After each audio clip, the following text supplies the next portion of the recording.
एक बार बोल दीजिए शिव गुरु महाराज की जय। आइए अनंत भक्ति चैनल में आप सभी भक्तजनों का एक बार फिर से स्वागत है। आज मैं आप लोगों को नवम स्कंध का 22वां अध्याय सुनाती हूँ, जिसमें राजा दिवादास और ऋक्ष वंश का वर्णन है। इतनी कथा सुनकर सुखदेव जी बोले, हे राजा परीक्षित, दिवोदास के मित्रेयु नाम का एक पुत्र की, जिससे च्वन, सुदास, सहदेव और सोमक सबसे छोटा था, उससे 100 पुत्र उत्पन्न हुए। उनमें जंतु नामक पुत्र सबसे श्रेष्ठ था और परिषद सबसे छोटा था। परिषद के द्रुपद नाम का पुत्र उत्पन्न हुआ। फिर द्रुपद को द्रौपदी नाम की एक कन्या और धृष्टद्युम्न नाम का एक पुत्र उत्पन्न हुआ। फिर धृष्टद्युम्न और धृष्टकेतु नाम का पुत्र हुआ तथा अजमेढ़ के ऋक्ष नाम वाले दूसरे बेटे के संबरन नामक पुत्र की उत्पत्ति हुई। उस संबरन से तपस्वी नामक एक कन्या हुई कि जिससे कुरु नामक पुत्र हुआ। इसी कुरु नाम से आज तक कुरुक्षेत्र प्रसिद्ध है। हे परीक्षित, तुम उसी कुरु के एक रत्न हो कि जिसमें तुमसे पहले एक और परीक्षित तथा सुघनु, जिहु और निषधास्व नाम के 4 पुत्र उत्पन्न हुए। सुघुनु के पुत्र सुहोत्र हुआ कि जिसके च्वन और च्वन के कृति, उसके ऊपरीचर वसु और उन ऊपरीचर वसु के बृहदत्त, दद्रथ, कुशाम्ब, मत्स्य, प्रत्यग्ग और चेदी नाम के 5 वीर पुत्र उत्पन्न हुए। सब समय पर यही चेदी देश के राजा हुए। उसमें बृहदर्थ के पुत्र कुशाग्र, कुशाग्र के ऋषभ, ऋषभ के सत्यहित, सत्यहित के पुष्पवान और पुष्पवान के जिहु नामक पुत्र की उत्पत्ति हुई तथा बृहदर्थ की दूसरी स्त्री से एक शरीर के 2 टुकड़े उत्पन्न हुए। उससे एक टुकड़े को मृत समझकर माता ने उन्हें फेंक दिया। तब उसके द्वारा फेंके जाने पर उन टुकड़ों को जरा नाम की एक राक्षसी ने जीव कहकर एक में जोड़ दिया, जिसके प्राण आ गए। तब वह जरासंध नाम का राक्षस हुआ।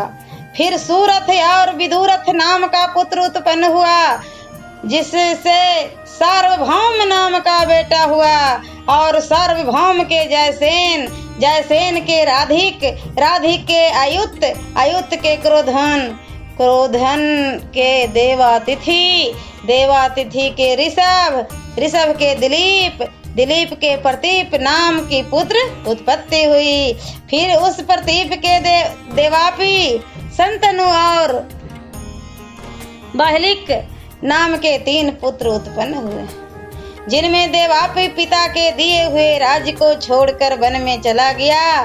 तब उसके वन में चले जाने पर राज्य का अधिकारी कौन हो? जब इस पर विचार हुआ तो प्रजा ने मंझले पुत्र शांतनु को राजगद्दी पर बिठाया।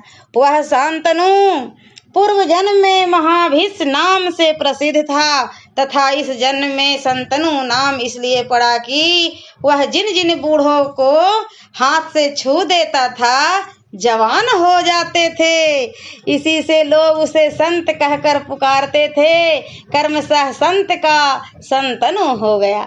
एक समय में राजा संतनु के राज्य में वर्षा की कमी के कारण अकाल पड़ा। 12 वर्ष तक पानी नहीं बरसा था। तब प्रजा के कष्ट को देखकर ब्राह्मणों ने विचार किया तो उन्हें जो कुछ मालूम हुआ उसके अनुसार सबने मिलकर कहा कि तुम बड़े भाई के रहते राज्य कर रहे हो, इसी से यह अकाल पड़ा है। अतः तुम शास्त्र के अनुसार परिवेता अर्थात नियम के उल्लंघन करने वाले हो। यदि तुम राज्य और प्रजा की भलाई चाहते हो तो अब भी कुशल अपने बड़े भाई को बुलाकर उन्हें राज सौंप दो। संतनु बड़े धार्मिक थे। उन्हें ब्राह्मणों के वचनों पर पूर्ण विश्वास था। वे राज छोड़ वन में अपने बड़े भाई से जा मिले और अकाल की सब बातें कहकर तथा ब्राह्मणों के विचार उन्हें बतलाकर बोले कि आप चलकर राज्य करें, प्रजा दुखी है। इधर मंत्री अमश्राप ने संतनु के जाने के पहले ही कुछ ब्राह्मण देवापी के पास इस अभिप्राय से भेज दिए थे कि पाखंड मार्ग का उपदेश करके उसे वैदिक धर्म को गिराकर राज से वंचित कर दे। तब इस कारण संतनु के कहने पर भी देवापी ने राज करना स्वीकार न किया। अब संतनु का कोई दोष न रहा। तब यह जानकर इंद्र प्रसन्न हुए और बड़ी वर्षा हुई। वह देवापी अब भी कलाप नामक गांव में बैठा योग साधन कर रहा है। जब कलयुग में चंद्रवंश का लोप हो जाएगा तब सतयुग में फिर चंद्रवंश इसी देवापी द्वारा स्थापित होगा।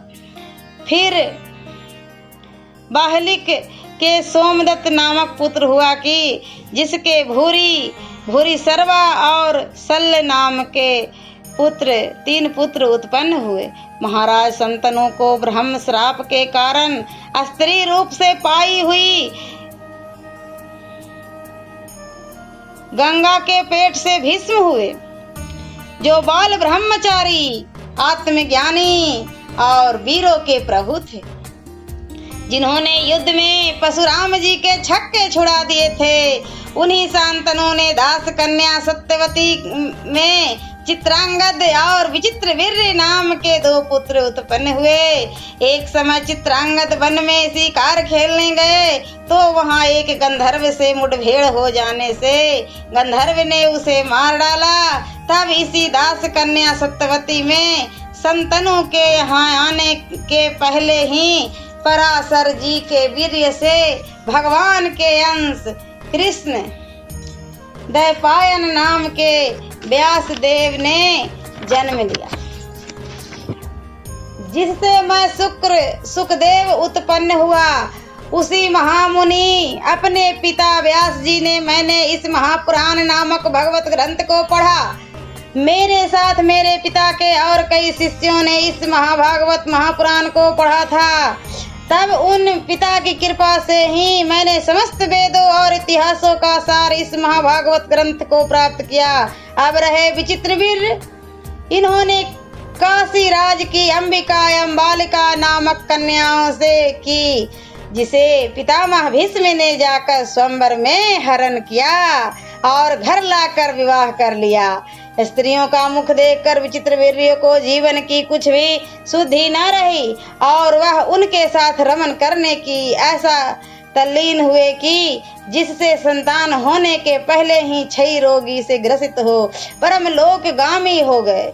तब सत्यवती की आज्ञा से व्यास जी ने संतानहीन अपने भाई की अंबिका और अम्बालिका नामक स्त्रियों की दृष्टि भोग करके धृतराष्ट्र और पांडु नाम के दो पुत्र उत्पन्न किए तथा एक दासी से विदुर नामक पुत्र को उत्पन्न किया। पश्चात धृतराष्ट्र का विवाह गंधार राज की कन्या गांधारी से हुआ कि जिससे 100 पुत्र और दुस्साला नाम की एक कन्या उत्पन्न हुई। उन 100 पुत्रों में दुर्योधन सबसे बड़ा था। पांडु का विवाह के कई महाराज की राजकुमारी कुंती से हुआ था। एक समय वन में पांडु को किदिम्ब नाम के ऋषि ने श्राप दिया कि तू मैथुन करते ही मर जाएगा। इससे पांडु ने कुंती के साथ भोग करना छोड़ दिया। पश्चात पांडु का भी देहवास हो गया और कुंती विधवा हो गई।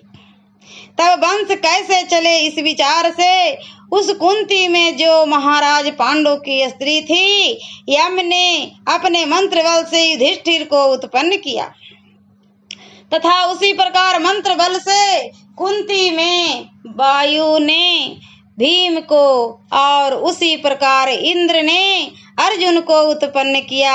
महाराज पांडु के माद्री नाम की एक और स्त्री थी। उन्होंने अश्विनी कुमारों को नकुल और सहदेव नामक 2 पुत्रों को उत्पन्न किया। इस प्रकार महाराज पांडु के युधिष्ठिर भीम अर्जुन नकुल और सहदेव 5 पुत्र उत्पन्न हुए। हे परीक्षित, ये तुम्हारे दादा थे। फिर युधिष्ठिर के शतानिक और सहदेव के श्रुतकर्म नाम का पुत्र हुआ। ऐसे ही पांडवों को और भी संतानें हुई, उनकी स्त्रियों से हुई। जैसे युधिष्ठिर के उनसे पैरवी नाम स्त्री से घटोत्कच और सहदेव के काली नामक स्त्री से सर्वगत, पर्वत की बेटी विजया से सुहोत्र, नकुल के करेणुमति से किरमित्र और अर्जुन के नाग कन्या उल्पी से इरावान नाम का पुत्र उत्पन्न हुआ। और मणिपुर देश के राजा की बेटी से प्रभुवाहन नाम का पुत्र उत्पन्न हुआ, जिसे उसके नाना ने गोद ले लिया। अब अर्जुन 12 वर्ष के लिए तीर्थ यात्रा करते हुए मणिपुर गए तो वहां के राजा ने अर्जुन को इस शर्त पर अपनी कन्या चित्रांगदा गदा दी थी कि इससे जो पुत्र उत्पन्न होगा वह मेरे राज्य का अधिकारी होगा। इसी कारण प्रभुवाहन राजा का दत्तक पुत्र हुआ। हे परीक्षित, महारथी अभिमन्यु यानी तुम्हारे पिता ने भी अर्जुन के वीर्य से सुभद्रा में जन्म लिया था, और उस अभिमन्यु की स्त्री उत्तरा के गर्भ से तुमने जन्म लिया है। दुर्योधनादि कौरवों का संहार करने पर क्रोध से भरे हुए अश्वत्थामा ने तुम्हें गर्भ में ही भस्म करने के लिए ब्रह्मास्त्र को चलाया था, परंतु उस अस्त्र की अग्नि से तुम्हें भगवान श्री कृष्ण ने बचा लिया। हे परीक्षित, तुम्हारे भी जन्मेजय, श्रुतसेन, भीमसेन और उग्रसेन नाम के 4 बेटे हैं। यह जन्मेजय तुम्हारे मरने पर यह जानकर कि तक्षक सांप को काटने से मेरे पिता की मृत्यु हुई है, बड़ा क्रोध होगा और चाहेगा कि सर्प यज्ञ करके संसार के समस्त सर्पों को अर्थात सर्प जाति को भस्म कर दूं।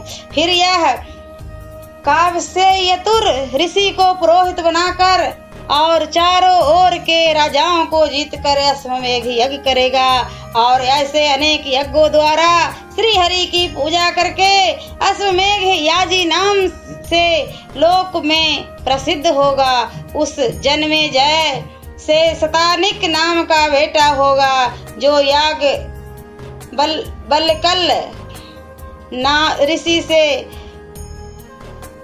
परमात्मा ज्ञान सीखेगा। उस शतानिक का बेटा सहस्त्रानिक, उसके अश्वमेधज, उसके असीम कृष्ण और असीम कृष्ण के निमि चक्र नाम का पुत्र उत्पन्न होगा।